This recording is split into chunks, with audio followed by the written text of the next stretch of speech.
Well, we are coming to a close in 2014. I'm not going to do an in-depth wrestling review of what's happened in 2014 because, to be honest, a lot of wrestling websites and wrestling magazines, whether it's digital or in print, podcasts, so many of them are going to do that themselves. But I'm going to pick out a few highlights of 2014, personal highlights for this year, and such a great year. To be honest, some of the things I was able to do uh, is fantastic. Not much really personally, but certainly when it comes to wrestling, it's been a good year. January, I attended the SSE Hydro in Glasgow, the very first Impact Wrestling tapings in Glasgow. And what was great about it was obviously seeing so many of the Impact Wrestling roster, the guys I'd watched for so many years, and to be able to also be able to witness some fantastic talent who are no longer with Impact Wrestling. Now, the way it was done, it was a double television taping, which meant the first episode was actually airing on Challenge TV as we were taping the second episode. Well, I said as we were taping, but certainly as the taping was going on for the second episode, the first episode, which was taped the same night, was being aired in the UK on Challenge TV, which meant when we got home, we could actually watch that episode. It was a really good trip to Glasgow, the very first professional wrestling event to be held at the Hydro, which is a brand new venue, just celebrated its first anniversary. It was a really good show. Hopefully I'll make it one day back to Impact Wrestling, or even a WWE event at the Hydro. I really think that it was a fantastic, and one of the great things was being there. We all knew who it was, but to be actually there live for the unveiling of MVP as the investor was such a great thing. It's really rare to be actually in attendance for a big name's debut in a company, so that was absolutely fantastic. Then moving on to March. March provided a great highlight for me. I attended as an onlooker at Scottish Wrestling Entertainment's Heart and Soul Wrestling School, a joint seminar held by British wrestling legends Marty Jones and Johnny Saint. Now, some wrestling fans may not really know those names, but those two gentlemen trained the likes of the British Bulldogs, William Regal, Robbie Brookside, so many others. They're really respected legends in British wrestling. I met them actually a couple of times this year. It was fantastic, just as an onlooker. Obviously, I'm not a wrestler, so some of the stuff went kind of a little bit over my head, but as a wrestling fan for over 30 years, so much of the stuff that they were saying made perfect sense to me. They both broke it down, as I said, on the A Look at Scottish Wrestling video. They both broke it down into both theory and practice parts. So you can see a few minutes of the training session there. It is a little bit dark in a little bit places just because of the light in the Raw Power Fitness Gym, which is where the Heart and Soul Wrestling School is located. But it was a great session.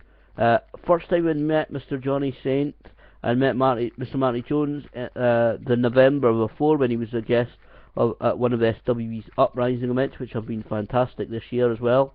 But I met him there, got a picture with him, and it was just a great experience. Just being an onlooker, I've got all the footage from that I've watched several times. Such a great experience to see so many of the current Scottish talent actually attending that seminar as well. There was one the next day at the Source Wrestling School near Glasgow. So many of the Scottish talent attended both of those training sessions. So that was a great highlight. Then July, skipping forward a little bit. July, I attended the Eros Comedy, that's EROS Comedy's tour to settle the score with Roddy Piper. Obviously, everybody knows, if you watch my channel regularly or you go through my videos, I've got a little bit of a history with Rowdy Roddy Piper. All good though, because I was the very first guest on the very first edition in Scotland of Piper's Pit, way back in August 2012. I represented him on in SummerSlam 2012. WWE had the competition for people to imitate their official music video. I put my video up, dressed as Rowdy Roddy Piper. He's always been one of my wrestling heroes and idols. Because I knew that he was coming. Just a couple of days later, actually, I think actually, if I'm working out right, he was actually on the plane to Scotland while SummerSlam was going on. But you know, I dressed up as him. My video was chosen as one of the ones to be used on SummerSlam 2012. It's just before the main event of Triple H and Brock Lesnar, if you want to look at it. And you know, to be invited in onto the Piper's Pit segment, the very first one in Scotland ever, was just an amazing thing. It was an amazing experience. And you know, I found a great picture on WWE.com that week, the week leading up to the Hell for Lycra 9 event in Perth, of myself on SummerSlam 2012, and I got that signed at the Hell for Lycra meet and greet session, which happened earlier that day. And then this July, when I went to see him, and it was like a meet and greet thing, and then also you know, one of these things that have got so popular, certainly I think over the last couple of years, is the kind of a Q&A session. You know, where it's kind of like a one-man show Q&A session kind of thing, you know, where the wrestlers, like, I mean, so many people have done it these days. Diamond Dallas Page, Bret Hart, Roddy Piper, William Regal did it very recently. Ric Flair's going to do it next year.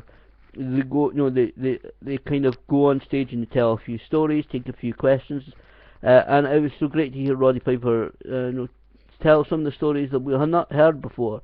That was perhaps not on the DVD that WWE made of him, or wasn't in his book, and some of a couple of aspects regarding some of the stories that were in the book that he said that he actually talked about. It was really good. I got that picture of me on Piper's Pit signed, so I have a great double set of those pictures now.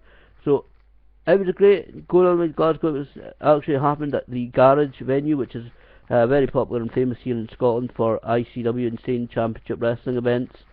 So it was my first time there. It's quite really a limited venue. So the size, it was a stage there and a lot of seatings, but you know, you can understand why it's such a popular venue for the Glasgow wrestling fans.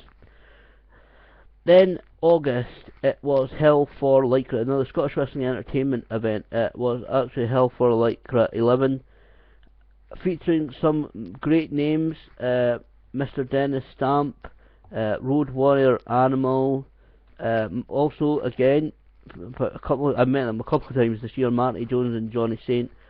The night before Hell for Lycra, I attended the Queen's Hotel in Dundee, and it was a special Legends of Wrestling night. Now the whole, well, pretty much the entirety of the footage can also, again, of this can be found on my YouTube channel. It's a Legends of Wrestling Q&A session where basically Mr. Dennis Stamp, Road Warrior Animal, Marty Jones, and Johnny Saint sat down and answered fans' questions, told stories of their lives and careers.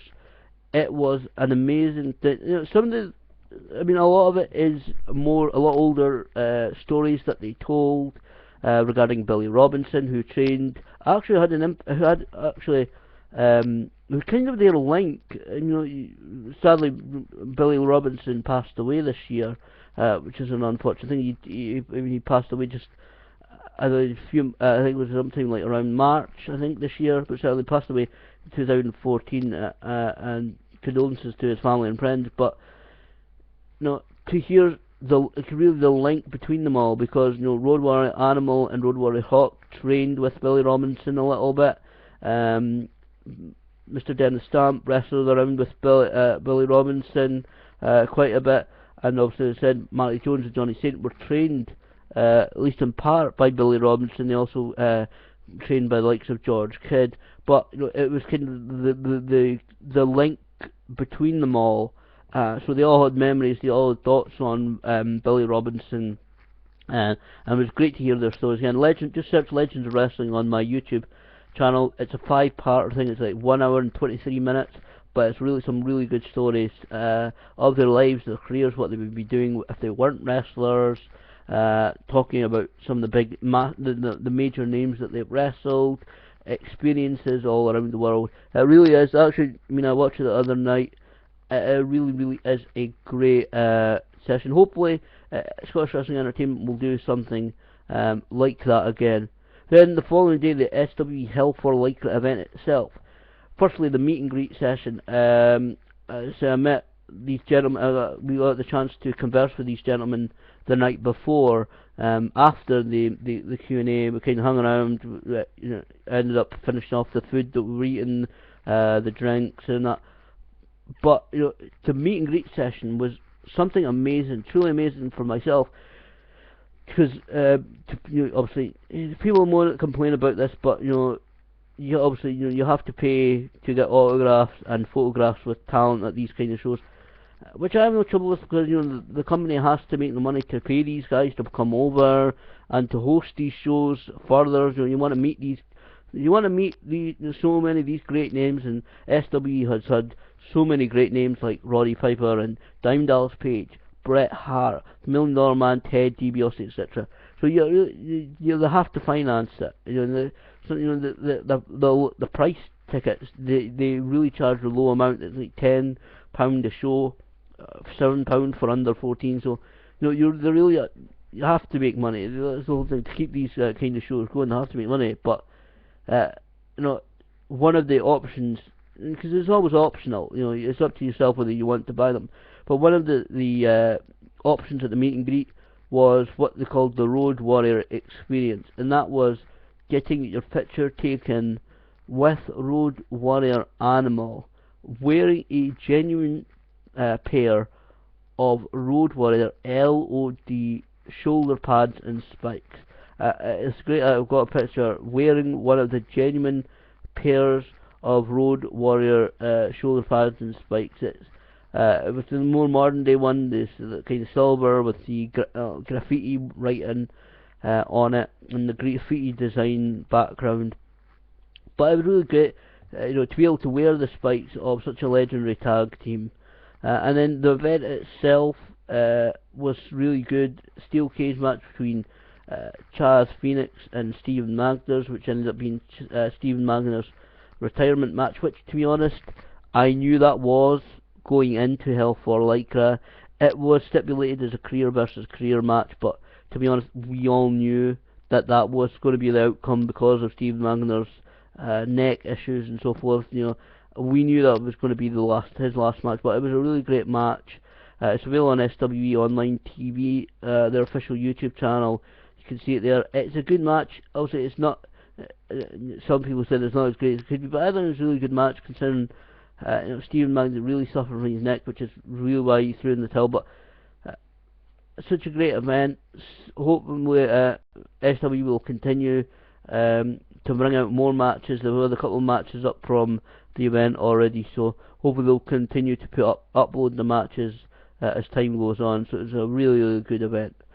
Then moving to October saw a couple of really good events. There was the first event of Discovery Wrestling, which happened in Edinburgh. That was great. As I said on the Look at Scottish Wrestling video, Scottish Wrestling really does not rely on overseas talent to fill the shows. They have, obviously, like I said, SWE, they have occasional overseas talent. It provides work for those guys. It's one of the things that for an independent wrestler, you have to, when you hear it on Colt Cabana's Art of Wrestling podcast, you have to go looking for the bookings in order to keep going as a wrestler. And although there's so many great talents in Scottish wrestling, I think it's great for a company to bring in some overseas talent occasionally. And for Discovery Wrestling, for the first show, they had Chris Sabin, Mike Mondo, Crime Time, Shad Gasper and JTG.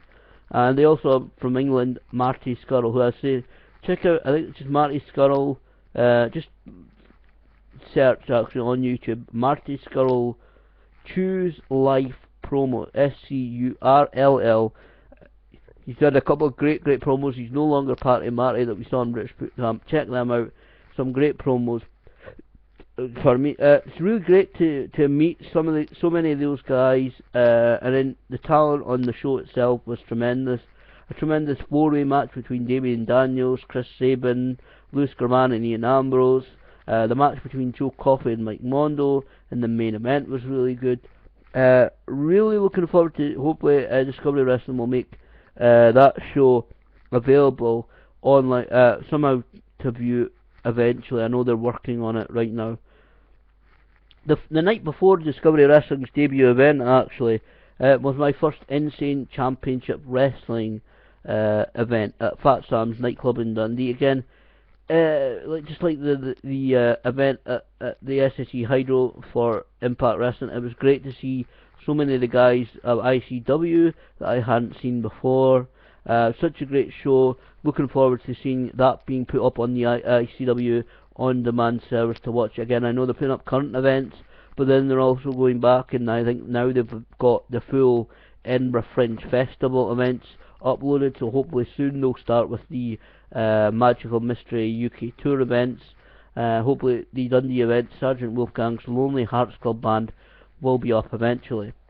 And also in October, Scottish Wrestling Entertainment, I've been attending their great monthly events throughout the year. I've only missed like maybe one or two events. One of them was in Cooper, couldn't make it, and due to other various financial and other reasons. They had a great edition of Uprising in October featuring Paul London and Brian Kendrick, of course former WWE Tag Team Champions.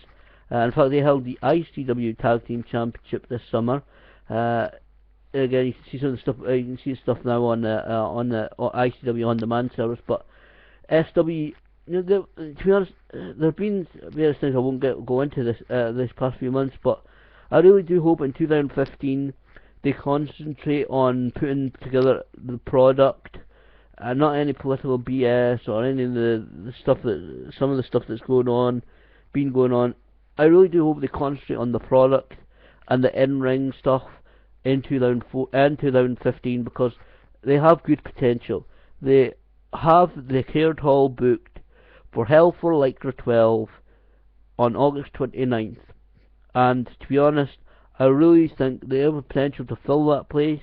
Depends on comes over, who's, obviously, some people will be wanting to know who the big star is that are coming over, and I'm sure SW will let us know once it's all arranged who exactly, whether there is a big star coming over this year, and what their plans are we don't know, but certainly looking forward to, hopefully it will be a good show in August next year. Hopefully they will concentrate on the product, the storylines, the actual wrestling this next year in 2015, other than rather than any other thing. Because to be honest, I know they may sound a bit of a bit of a naive kind of attitude to some, but I think wrestling companies, whether in Scotland or abroad, they need to concentrate on the in-ring product, because if the guys and the women concentrate on the actual wrestling side of things and not let personal issues affect them, they'll benefit. Everybody will benefit if they all concentrate on the wrestling rather than any political BS that we've seen so much of this year in various companies and other goings on as well. I mean, CM Punk in WWE and some stuff in a few companies like ROH and well, not so much ROH to be the fullest, but certainly Impact Wrestling and other companies, they need to concentrate on the wrestling side of things. So that's been some of the highlights of this year. So many great things. Like I said, I'm really looking forward to 2015.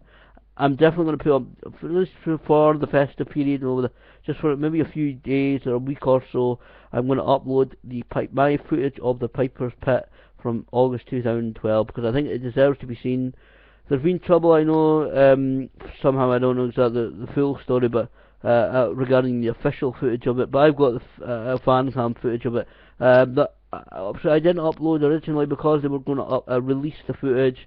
They were going to put it up or release it on DVD because for some reason, I don't know. Again, I don't know what the disagreement with people that they had filming the stuff. I don't know what exactly is going on there, but certainly, I think I'm going to upload it because I think it deserves to be seen. I don't think that this thing, I mean, not just because I'm a Roddy Piper fan and because I was on Piper's Pit. I think this footage deserves to be seen, and I don't think it deserves.